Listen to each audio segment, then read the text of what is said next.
अस्सलाम वालेकुम। कैसे हैं आप सब? आई होप आप सब ठीक होंगे, खुश होंगे, मज़े में होंगे। And welcome to my another video. Please subscribe my channel, like भी कर दीजिएगा और शेयर भी कर दीजिएगा। और आई होप कि आपका रमज़ान भी अच्छा गुजरा होगा। यहाँ पे भी बहुत अच्छा गुजर रहा है। मौसम अभी ठंडा ही है, इतनी गर्मी नहीं आई है ना, तो इसीलिए मज़े से गुजर रहा है। आप लोग बताइएगा कि आप लोगों का रमज़ान कैसा गुजर रहा है। तो अभी मैं जा रही थी वैक्सीनेशन लगवाने के लिए, और पास ही थी फार्मेसी जो है वो पास ही थी। तो बाय वॉक ही जाना था, 10-15 मिनट्स लगते हैं जाने में। तो उस दिन वेदर भी इतना अच्छा था ना, धूप लगी हुई थी, तो ऐसा फील हो रहा था जैसे बस अभी गर्मी आ गई है ना। लेकिन अभी यहाँ पे इतनी जल्दी गर्मी आती नहीं, पहले पहले फील करवाती है वो थोड़े, क्या उसको कहते हैं, वो अपना फील करवाती है कि गर्मी आने वाले, लेकिन आती नहीं है। जून जुलाई तक, अगस्त तक भी जो है ना वो रहती है। अगस्त में फ़ील होता है कि गर्मी आ गई है, जुलाई के लास्ट तक भी सही रहता है मौसम। तो उस दिन फ़ील हो रहा था, पसीना भी आ रहा था, गर्मी भी लग रही थी, लेकिन यह है कि नेक्स्ट डे ही फिर से वो इतनी ठंडी हवा चलना स्टार्ट हो गई ना, तो इतनी जल्दी यहाँ पे गर्मी नहीं आती है। यहाँ पे बस ऐसी अब 2 मंथ ऐसे ही रहना है, कभी गर्मी आ गई है, कभी फिर सर्दी आ गई है, कभी गर्मी आ गई है, फिर सर्दी आ गई है। तो मैं यहाँ पे इंजेक्शन लगवा के, वैक्सीन लगवा के अब घर आ गई। ये रात का था, उस दिन ही इनकी कोई ईद थी, कोई नहीं ईद थी इनकी, इनकी भी ईद थी, ईस्टर था। इनकी भी छोटी ईद है ना, तो मैं पापा को और मदीना को तंग कर रही थी कि आपकी तो पक्की ईद बनती है ना, आज हमारी छोटी ईद से पहले आपकी भी छोटी ईद आ गई है, तो आप भी कोई ड्रेसिंग वगैरह करें, ईद सेलिब्रेट करें अपनी। इनका पता नहीं कोई अपना ट्रेडिशनल कुछ कल्चर है या क्या था, जिस तरह हमारे अपने होते हैं डिफरेंट डिफरेंट, इस तरह इनका भी कुछ था। तो पता नहीं ये क्या कर रहे थे, लेकिन मैं हमारे घर के नीचे से ही ये गुज़रे थे, काफ़ी ज़्यादा लोग थे। तो फिर मैंने वीडियो जो है ना वो कैप्चर कर ली, और काफ़ी ज़्यादा सिक्योरिटी के साथ थे। पता नहीं क्या किस अजीब सा इनका ट्रेडिशनल था। मैं किचन में काम कर रही थी, तो मुझे एकदम से आवाज़ आई, जिस तरह वो बैंड नहीं बजाते हैं पाकिस्तान में, ढोल भी ना, इस तरह की आवाज़ें आ रही थी। तो मैंने कहा इस टाइम कौन बैंड बाजा बारात लेकर आ गया यहाँ पे किसकी शादी है। फिर मैंने बाहर देखा तो इनका वो कुछ था, क्योंकि लास्ट ईयर भी मैंने देखा था। इनका अपना ट्रेडिशनल होता है, इस तरह वो सेलिब्रेट करते हैं।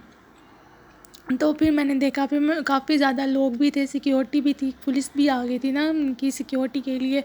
और पीछे भी बैंड वाले थे, आगे भी, और सेंटर में लोग थे, और कुछ इस तरह था। तो मुझे अच्छा लगा, इसलिए मैंने वो वीडियो भी कैप्चर कर ली। और नेक्स्ट उस दिन रात को तो मैं ठीक थी बिल्कुल। पापा पूछ भी रहे थे कि आपको कोई फ़ील तो नहीं हो रहा, कोई पेन वगैरह? मैंने कहा नहीं, अभी तो मैं ठीक हूँ। लेकिन मैंने वो मदीना को उठा के बाहर दिखाया ना, तो फिर रात को 10-11 बजे का टाइम था, तो उसके बाद सो गए, मैं लेटी हूँ। तो फिर मुझे फ़ील होना स्टार्ट हुआ कि अब मुझे पेन हो रही है बाजू पे। तो एक साइड पे सोया नहीं जा रहा था, लेकिन फिर भी सुबह मैं उठी तब भी थोड़ा फ़ील था, लेकिन इतना नहीं था। फिर भी मैंने सोचा काम तो करने हैं ना, चलो मैं कर ही लेती हूँ। तो उस दिन काम किए, करके तो रात को मैं लेट गई, सो गई हूँ। तो फिर मुझे पता चला कि वाक़ई काम किए फिर मुझे इतनी इतनी तबीयत एकदम से ख़राब हो गई। सर में इतनी ज़्यादा पेन, फ़ीवर भी हो गया, और उठा नहीं जा रहा था। मैंने तहज्जुद की नमाज़ भी पढ़ी सारी टाइम उठ के, तब भी इतनी मुश्किल से सजदा ही नहीं हो रहा था। इतना वैसे जैसे सारा वैक्सीन का असर जो है वो दिमाग में हो गया था, ऐसे दिमाग फट रहा था, नीचे जाता ही नहीं था सर। बड़ी मुश्किल से नमाज़ मैंने पढ़ी थी। तो फिर मैंने जस्ट योगर्ट ही लिया, दिल नहीं निकाला था कुछ भी खाने को। जस्ट मैं पानी पिया और योगर्ट खा के, तो मैं नमाज़ पढ़, यही था कि जस्ट मैं नमाज़ पढ़ूँ और सो जाऊँ। इतनी मुश्किल से मैंने नमाज़ भी पढ़ी थी ना। तो उस दिन सारी टाइम फिर ज़्यादा तबीयत ख़राब हो गई थी, सॉरी अफ्तारी टाइम। तो उस दिन मैंने अफ्तारी में कुछ भी शूट नहीं किया था। ये नेक्स्ट डे मैं सहरी में नहीं उठी थी, उस दिन मेरी आँख नहीं खुली थी। तो इसीलिए फिर ये डायरेक्ट जो है ना, ये नेक्स्ट डे की अफ्तारी में अफ्तारी की थी। तभी मेरा दिल नहीं कर रहा था। मैंने चिकन भी बाहर निकाला, डिफ्रोस्ट किया कि मैं कुछ बना लूँगी, लेकिन फिर भी दिल ही नहीं कर रहा था, हिम्मत ही नहीं थी टांगों में, खड़ा ही नहीं होता जा रहा था ना सॉरी खड़ा नहीं हुआ जा रहा था। इतनी वो ऐसे जैसे सारी एनर्जी जो है ना, वो स्ट्रेंथ जो थी वो वैक्सीन ने एब्जॉर्ब कर ली है। इतनी वीकनेस होगी ना, हालांकि पहले कभी नहीं हुआ। पहले भी डोज़ लगवाई थी तब फ़ील हुआ था कि लगी है। सेकंड डोज़ में इतना फ़ील नहीं हुआ था, लेकिन थर्ड डोज़ में जो है ना वो सही पता चला है कि वाक़ई वैक्सीनेशन लगवाई है। और मुझे उस दिन भी नहीं फ़ील हुआ, मुझे नेक्स्ट डे भी, थर्ड डे जाके मुझे फ़ील हुआ है कि मैंने वैक्सीनेशन लगवाई है। और काफ़ी अच्छा ख़ासा फ़ील हुआ है कि वाक़ई कुछ लगा वाक़ई। और इंजेक्शन से मुझे वैसे ही डर लगता था। मैं इस ये थर्ड डोज़ तो मैंने खुद ही लेट करवाई कि मैंने नहीं लगवानी, लेकिन इसकी वजह से मेरा एक ज़रूरी काम जो था ना वो डिले हो गया था, क्योंकि यहाँ पे एंटर ही नहीं होने देते थे, कोई काम नहीं होता था जिनकी वैक्सीनेशन नहीं होती थी। तो इसलिए फिर मुझे एमरजेंसी में जो है वो लेनी पड़ी अपॉइंटमेंट और लगवानी पड़ी है।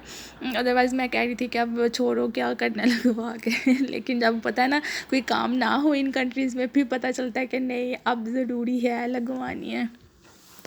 तो यही थी बस। थोड़ी सी आधे घंटे में मैंने जल्दी में अफ्तारी बना ली थी। इधर खुद ही काम करने हैं, खाना है तो खुद ही खाना है, खुद ही बनाना है, यहाँ पे कोई नहीं बना के देता तो फिर मैंने अपने लिए और पापा के लिए चाय बनाई। ये पाकिस्तानियों का नशा है, उठते बैठते जागते सोते, कुछ भी हुआ, बुखार है, सर दर्द है, चाय बना लो ठीक हो जाओगे, चाय पी लो ठीक हो जाओगे।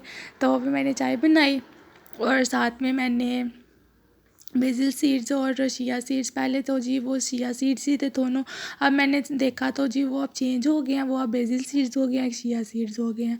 अब इन दोनों में क्या डिफरेंस है मुझे नहीं पता, दोनों ही मैंने सोक कर दिए थे ताकि सुबह तक वो सही हो जाए। एंड आज मेरी वॉइस को इग्नोर करिएगा क्योंकि ऐसी ही आवाज़ नहीं कर रही है, पता नहीं क्यों नहीं कर रही है। तो दुआ में याद रखिएगा, अपना ख्याल रखिएगा, मुझे मेरी फैमिली को दुआ में याद रखिएगा। अल्लाह हाफिज़, टेक केयर।